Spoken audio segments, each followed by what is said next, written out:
გმირი ასე ეწოდება ახალ წიგნს, რომელიც 2008 წლის აგვისტოს ომში დაღუპული ჯარისკაცების შესახებ მოგვითხრობს. წიგნში ყველა იმ სამხედრო სახელი და გვარია შესული, ვინც ომში დაიღუპა. გმირის პრეზენტაცია მუსიკისა და დრამის თეატრის ეზოში ნიკა მემანიშვილის სიმფონიური ორკესტრის თანხლებით ხვალ გაიმართება.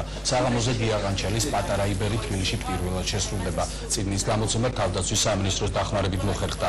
დღესო პრაიმ ტაიმმა ხსოვნის კვირეული გახსნა. კვირეულის იდეის მიხედვით ნებისმიერ მსურველს შეუძლია სპეციალურად დამზადებული ყაღაჩოს ფორმის უსაბნევი ატაროს.